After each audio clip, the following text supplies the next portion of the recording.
Hello everyone. Today we are going to discuss Robert Browning's famous dramatic monologue Andrea del Sarto. That means Andrea, the son of a tailor who was a henpecked husband.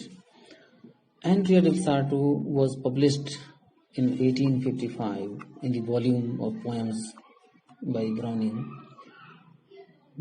The volume was called Men and Women. It is one of Browning's greatest dramatic monologues. It is based on historical facts as recorded by George Vasari in his biography of Andrea del Sarto. Browning has mixed his own thoughts with historical facts. Andrea del Sarto was indeed a faultless painter according to his contemporaries. It is equally true that his paintings lacked elevation or idealism. In his poem, Browning tells us why Andrea was incapable of being a glorious artist. The poem presents the degrading effects that infatuation can have on a character. Love can, after all, be ennobling as well as degrading. It doesn't open at a critical juncture like other dramatic monologues of Robert Browning. In fact, the poem begins on a significant note revealing the basic weakness of Andrea. He begs his wife to sit by him for an evening to act as a model and bribes her for it by saying, "Sit down and all shall happen as you wish." He promises her to paint for her friend the next day, but her company would inspire him to pay better and, what is more important, help him to earn so that he can give her money. He is aware that Lucrezia is quite indifferent to him and his art. Even her pride in him had gone, and her feelings for him resembled the grey dusk in its lack of vitality. But Andrea cannot help his love for her. Indeed, it is his infatuation for Lucrezia which makes him praise her highly. Andrea calls Lucrezia to see that the painting by Raphael had several technical defects which he could easily correct.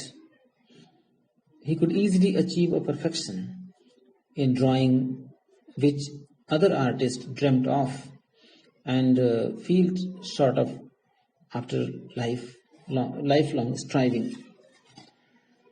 But Andrea realizes with anguish that those artists who were technically imperfect were still better than him. There burned a truer light of God in them, whereas Andrea was bereft of it. Their work drops groundward, but they were capable of experiencing heaven. Andrea's work was near heaven in technical perfection, but he sits here. Divine inspiration is denied to him. Raphael's painting was flawed in body, but its soul was right. Its spiritual force was clear. With pathetic nostalgia, Andrea recalls how he had painted proudly while the generous French king Francis I stood beside him with an arm around his shoulders, encouraging him with smiles. There he had a chance to achieve glory, for he used to experience moments of spiritual exaltation as he painted. But Lucrezia grew impatient and called him. He came back immediately from France to Italy. He even stooped to dishonesty in his infatuation for her. He misused the money which Francis I had given him for the purpose of purchasing paintings in Florence. He built a house for Lucrezia from that money. The guilt of it haunts him even now. Andrea feels remorse for his action. Andrea recalls a conversation between Michelangelo and Raphael, which he once overheard.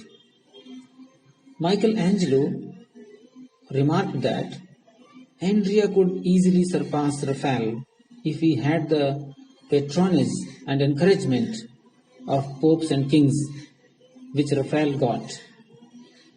But Andrea is abjectly willing to be content at having lost the chance of being a great artist, if only Lucrezia would show her pleasure at the sacrifice which he made for her own sake.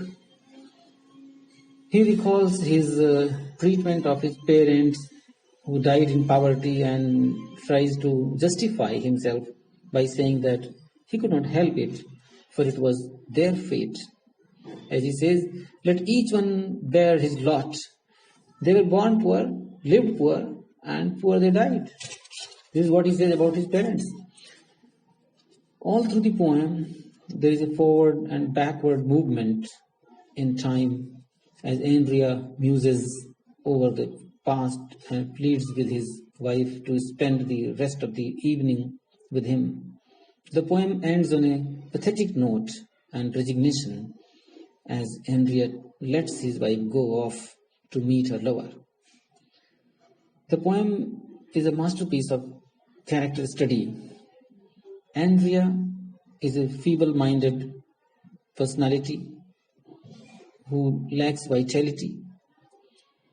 He seeks first to blame his wife Lucrezia for his failure in art and then lays the responsibility squarely on the shoulders of God.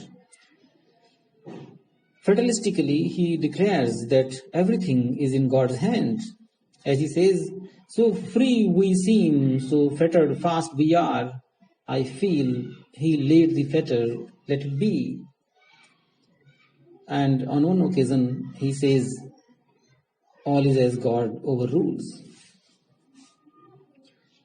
It is only later on in the poem that Andrea admits, for in his heart of hearts, he knows the real drawback that he himself is to be blamed for his failure. Incentives, he knows, have to come from within. Outside stimulants are of little use. It is only noble aspiration that inspires one to spiritual exaltation. As he says, but a man's reach should exceed his grasp, or what's heaven for? Lucrezia is symbolic of Andrea's own weakness. Her lack of moral fiber, her surface beauty, hiding a shallow, unprincipled soul reflects Andrea's own feeble moral stature and his inability to aspire high. Her waywardness symbolizes his spiritual deficiency. It is significant that Lucrezia is a model for so many of Andrea's paintings. In fact, she is one of his paintings come alive. As he says, you smile? Why, there is my picture ready-made. There is what we painters call our harmony. Andrea's moral and artistic debasement is completed by his enslavement to the shallow-minded wife, whose sole interest in his art is for its monetary gain.